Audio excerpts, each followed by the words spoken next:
म्याङ्गोको सिजनमा म्याङ्गोको डिफ्रेन्ट चिजहरू बनाएर खान मिल्छ।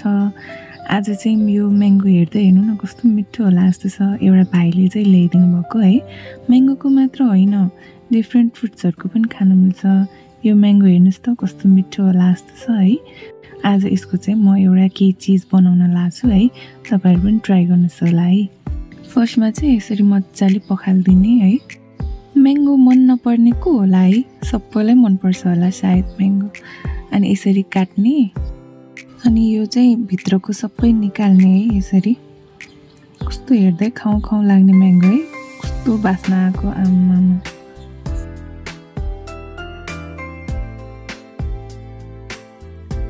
यसरी सबै निकालिसकेपछि यसमा चिनी थोरै हालिदिने, 1 चम्चा जति। कतिको गुलियो मनपर्छ त्यही अनुसार। अनि मैले पकाइसकेको दुध हालेर ब्लेन्ड गर्न सजिलो होस् भनेर यसरी ब्लेन्ड गरिदिने।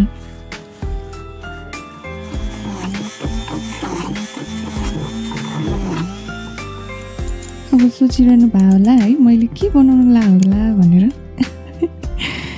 यतिको ब्लेन्ड भइसकेपछि होइन, मैले चाहिँ यो होममेड आइसक्रिम बनाउन लागेको है।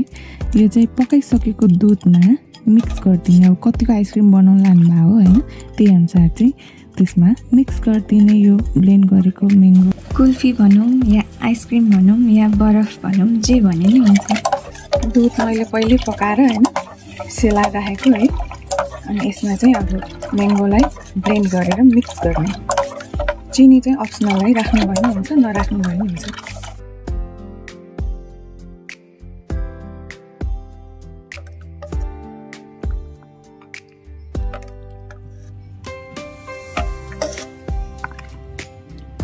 बाक्लो एकदम मिठो हुन्छ होममेड म्याङ्गो फ्लेभर आइसक्रिम।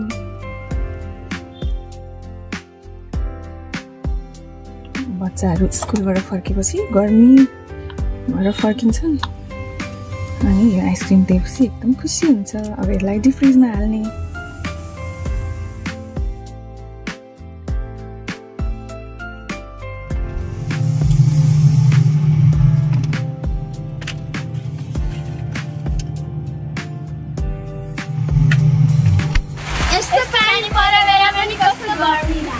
हो र, शीतल पारिदिउँ त तिमीहरूलाई।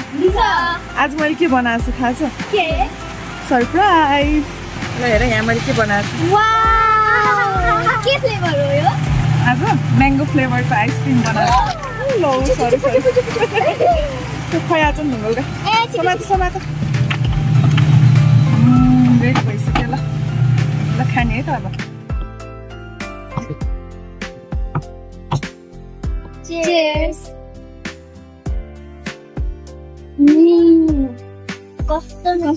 Thank you, ma'am. Homemade ice cream. Welcome. गर्मीको बेला घरमै यसरी म्याङ्गो फ्लेभर आइसक्रिम बनाएर खान मिल्छ है। मिठो लाग्यो।